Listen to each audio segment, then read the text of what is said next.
Welcome to another edition of Let's Play WCW 2000.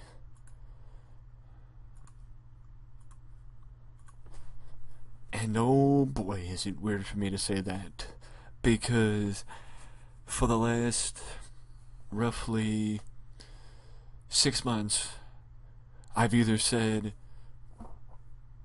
2014, 2015, or 2016. For this one, it's 2000. So, a little weird.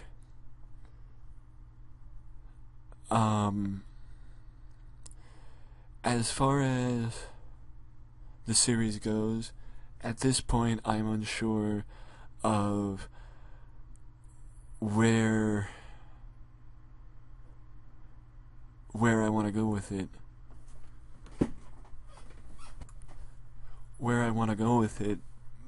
By that I mean, I don't know if every week I want to tape Nitro, Thunder, and Saturday Night. I don't know if every week I want to tape Nitro and Thunder. I don't know if every week I even want to tape Thunder or Nitro.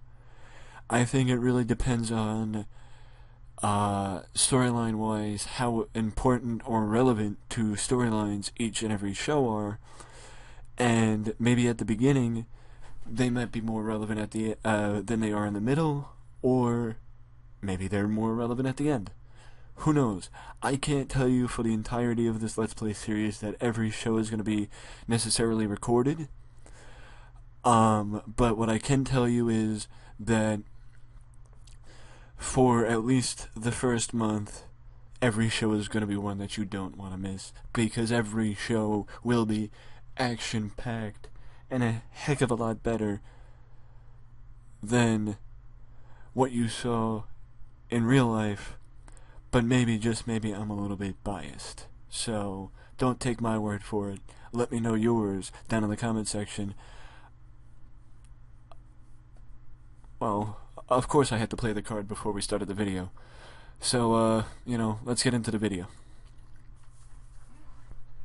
See, nowadays, there was a time when Low Key was a household name on the indies and one of the hottest draws on the indies. But now he's 19 years old and just beginning his pro wrestling career, and in my opinion there's no better person to kick off your wrestling career against than Lord Steven Regal, who basically, in my opinion, carried the match with a 61 in-ring performance. But my friends, there's a reason why this was on the pre-show. Now, of course, what would a WCW broadcast be if it didn't kick off with the New World Order? And yes, Bret Hart is supposed to be in NWO 2000, which is the newest installment of the NWO. But if you saw last week's episode of Nitro, then you'll know Bret Hart isn't here, because Bret Hart collapsed right in the middle of the ring and was stretchered out of the arena to end Nitro. You will hear more about that later tonight on Thunder, but this is how we kick off Thunder, with the NWO, and saying it's only a matter of time before they gain complete control over WCW once again. Now we move forward, and it is a 10-man Cruiserweight Battle Royal for the Cruiserweight title. And the match is won by the former Cruiserweight champion, Juventud Guerrera, and Juvi.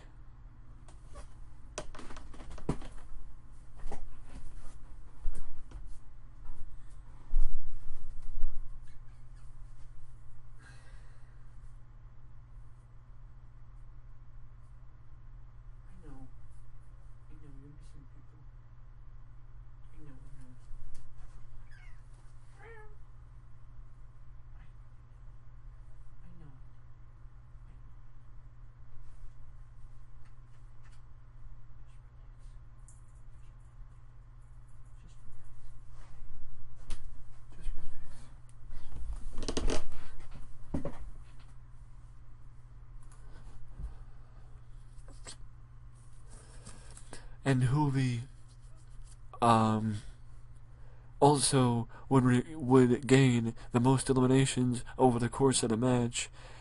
As far as the final elimination is concerned, Chavo Guerrero was the final elimination, and Chavo Kazayashi and La Parka consisted of the final four. But either way, after a 10-man battle royal, Juventud walks out the new WCW Cruiserweight Champion. Now we are backstage. Ric Flair is talking to Commissioner Funk, and Flair is trying to figure out who he will be versing in the World Title Tournament to crown the new #1 contender for Bret Hart's title, and also if Terry heard anything about Bret Hart's condition after Nitro. Terry says that Flair will find out. As far as Bret Hart's condition goes, Flair will find out when everybody else does later tonight. And as far as his tournament match, he'll have to wait till Nitro. As far as his tournament match, he is going one-on-one against the Total Package in the main event tonight on Thunder. The reason why I could jump back to that is, well, look at this segment, look at the rating, look at who was in it, and let me just tell you, Gerald and Patrick, Creative Control, got the highest in-ring performance rating of the match, and baby, that wasn't that good. Because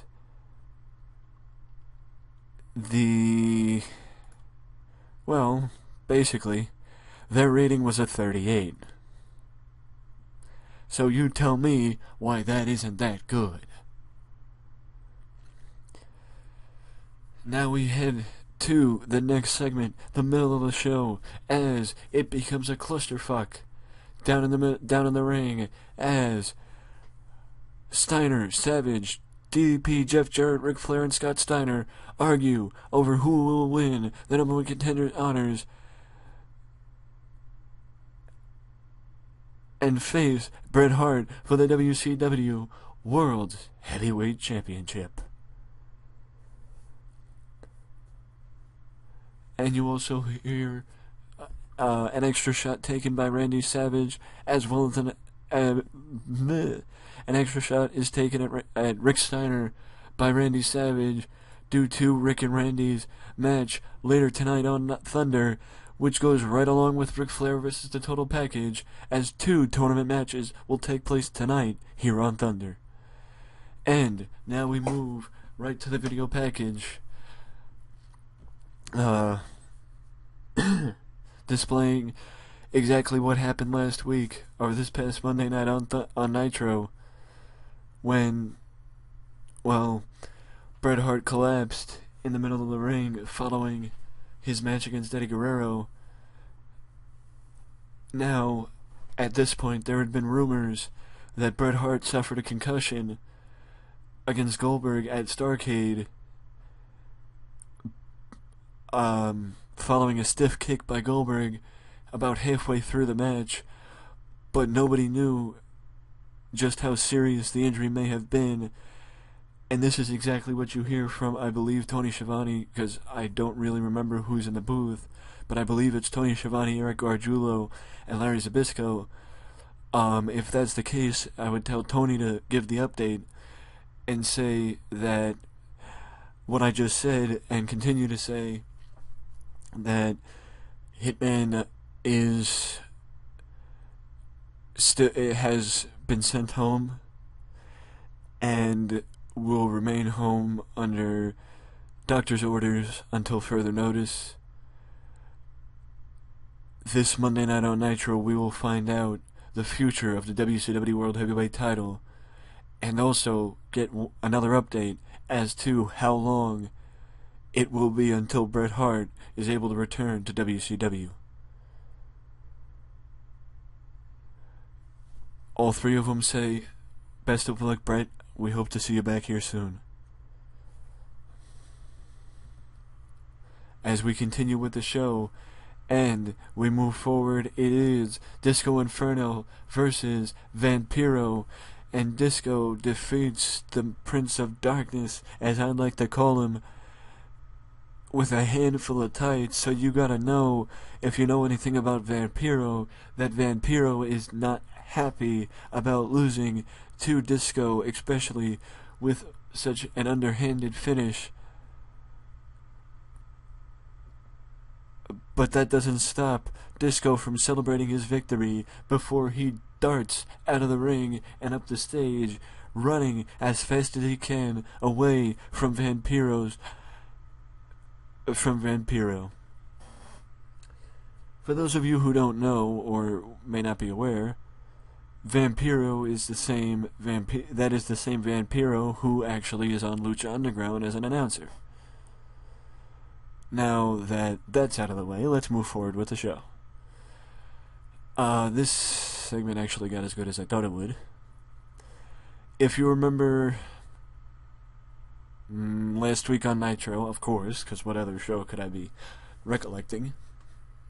If you remember last week on Nitro, Mike Sanders met up with Norman Smiley backstage and basically told Norman, I can save your career.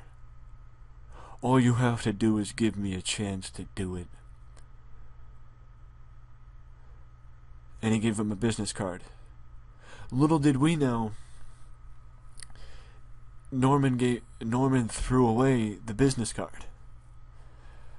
So now Norman comes out for his match tonight on Thunder, and who else but Mike Sanders makes his way out to the ring before the match starts, and he just stands at ringside watching the match and watching Screamin' Norman go up against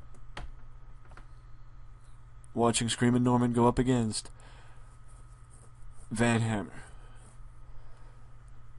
I will be honest, I'm kind of surprised that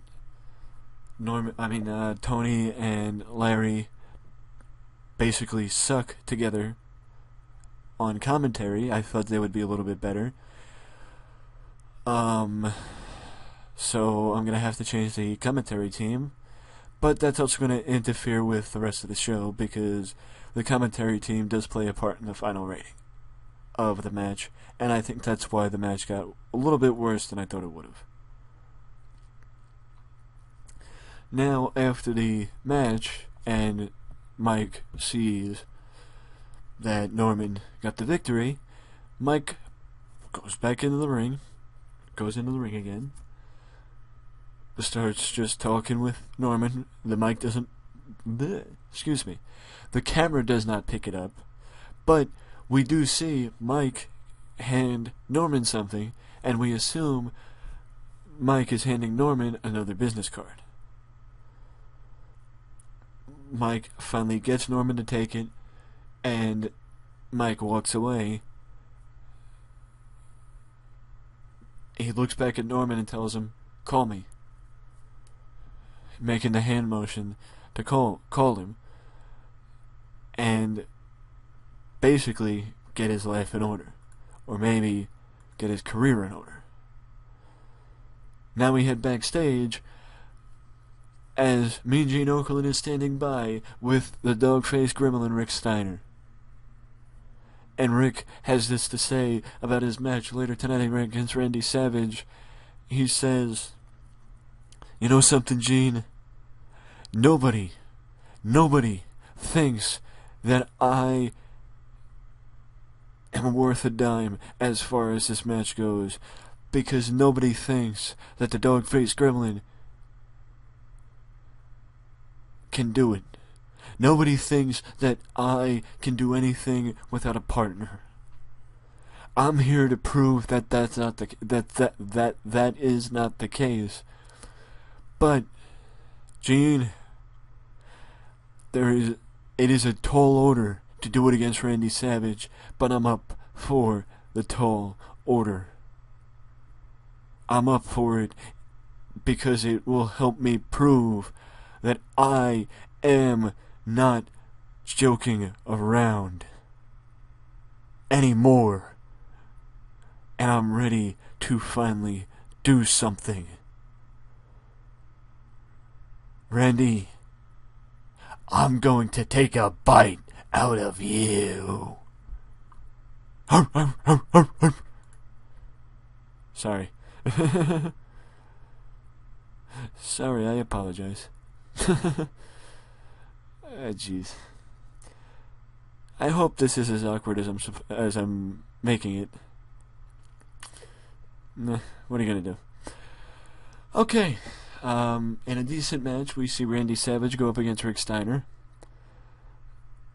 The reason why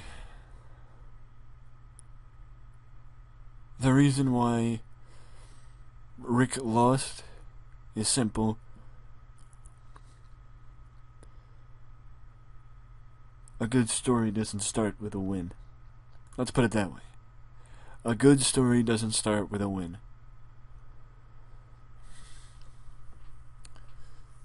Now Jeff Jarrett walks up to... We go backstage and we see Jeff Jarrett walking up to the Total Package, and he tells Lex,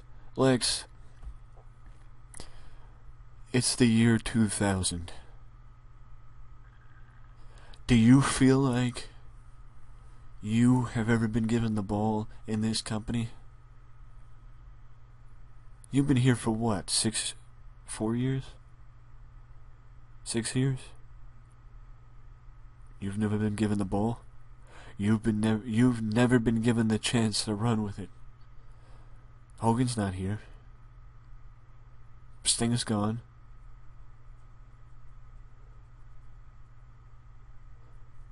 The NWO will stay out of your way if you stay out of ours. And if you take Ric Flair out of the tournament, it'll just be another reason why we'll stay out of your hair. You scratch our back, we'll scratch yours. You got yourself a deal.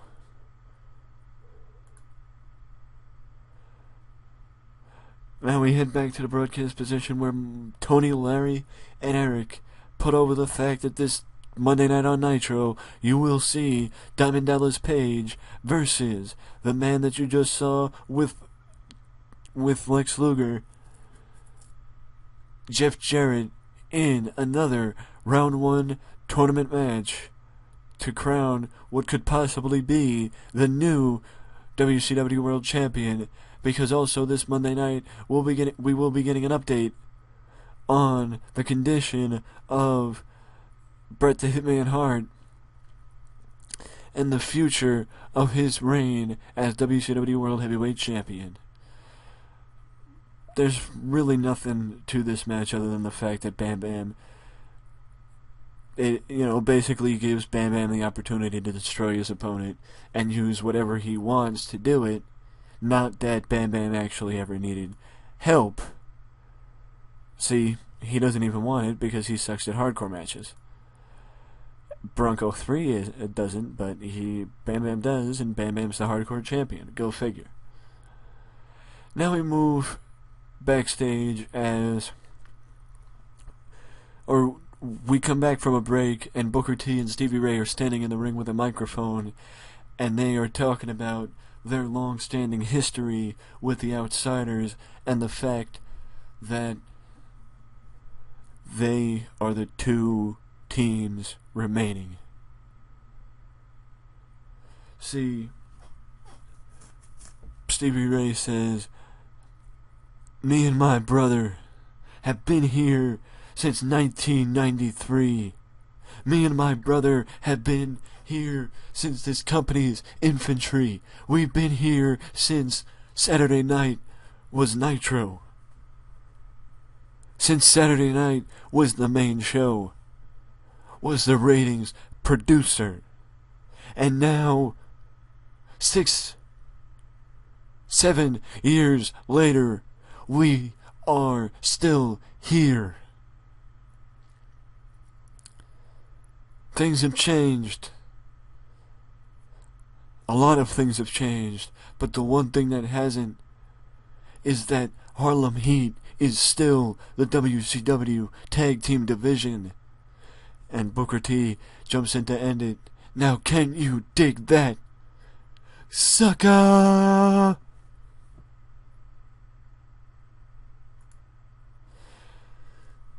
And now we move to another video package as it highlights the career retrospectives of both Harlem Heat and the Outsiders, and how we've gotten to this point with the remaining two teams from the original WCW Tag Team division. See, what I'm getting at is, things really didn't start coming together for WCW until Nitro, and then really things didn't start taking off until the NWO in May of 1996. Well, when did the Outsiders start? Well, the Outsiders started when the NWO started. And the NWO started in 1996. Back in 1996, WCW had the Dungeon of Doom, the Horsemen, the Nasty Boys, any and every team you can think of has gone the wayward way at one point or another over the last 4 years. But there's only two teams left, and those two teams are Stevie Ray and Booker T, the Harlem Heat, and Big Kev and Scott Hall, the Outsiders. And they will be going up against one another, and you see the bottom caption. You'll have to wait and see exactly what I mean by that if you don't understand the words. Now we move forward to the main event, and the main event sees the Nature Boy Ric Flair go up against the Total Package. And bearing this in mind, think back to Nitro. Who won the tournament match? Scott Steiner. Think back to earlier tonight. Who won the tournament match? Randy Savage.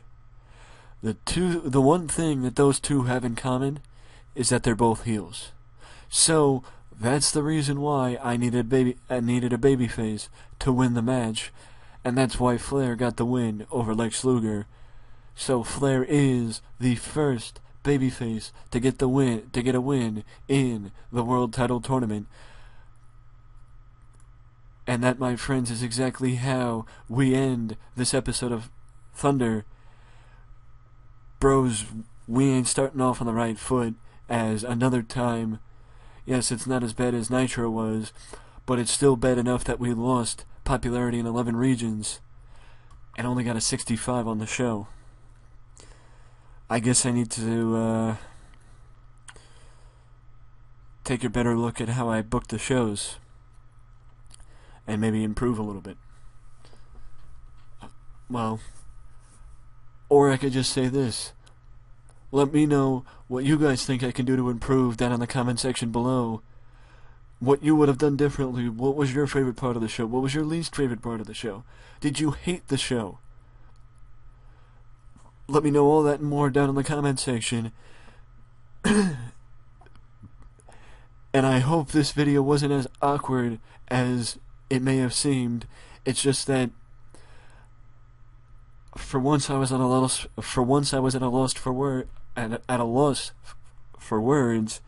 and I really did not know what to say. That's why it sounded like I was stumbling over my words and going faster than I was or normally do.